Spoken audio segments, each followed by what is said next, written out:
आम शास्त्र प्रमाण देइचंती जीवे दया परम धर्म, जीव प्रति दया करबा उचित।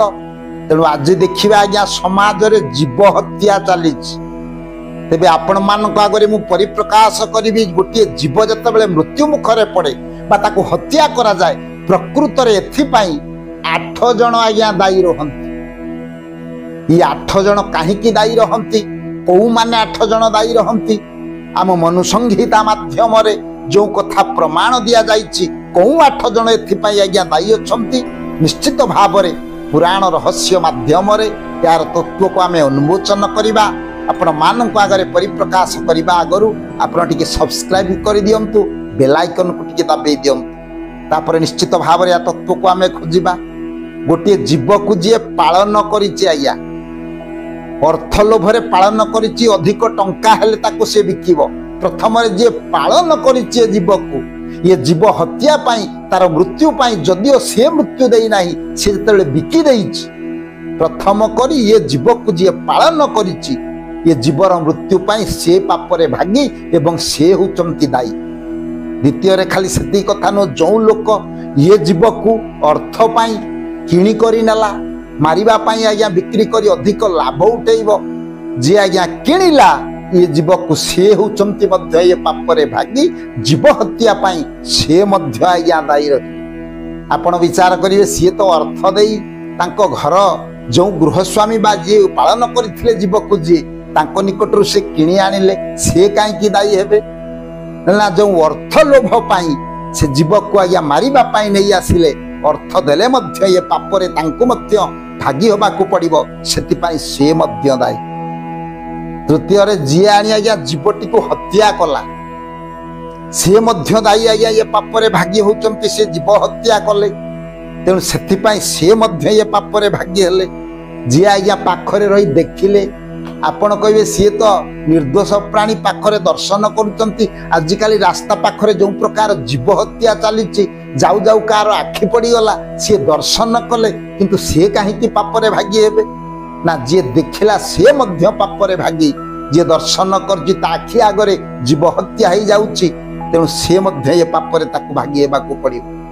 कहले जीव हत्या तो सरिला, जे ये मांस को आज्ञा टंका देई किनिला, मांस दिहर तो सेते बेले जीवन नथिला, सी मांस को आज्ञा किणी करी घर को नब, ताकू मध्य ये पापरे भागी होबाकू पड़िबो। एवं ये अन्याय जो जीव हत्या हला, सेति पई से मध्य दायी रहिबे।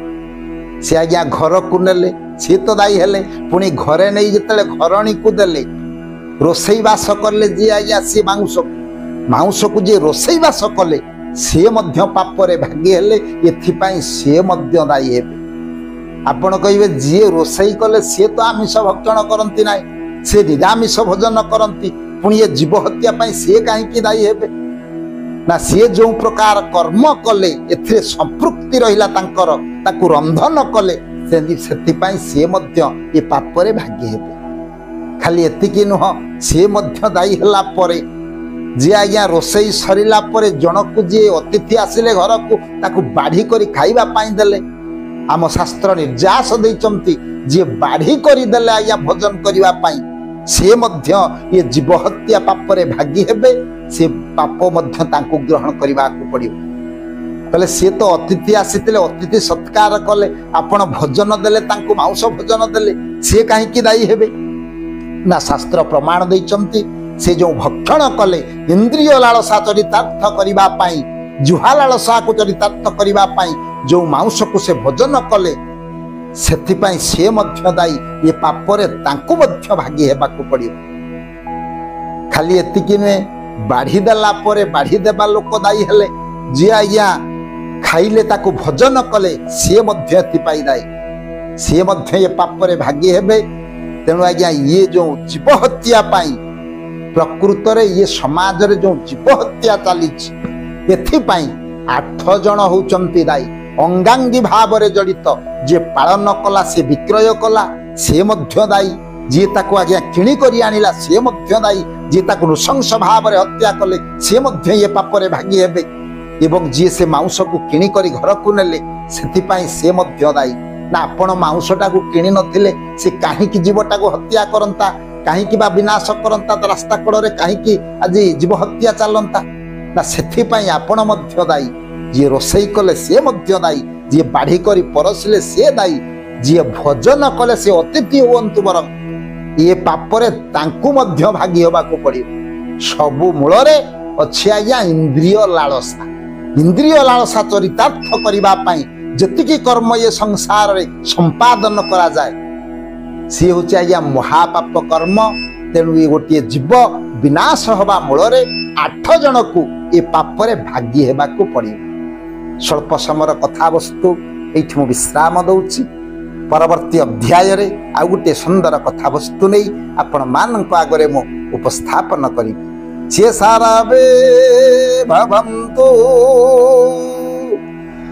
ସୁଖୀନା ସର୍ବେ ସନ୍ତୁ ନିରାମୟା ସର୍ବେ ଭଦ୍ରାଣି ପଶ୍ୟନ୍ତୁ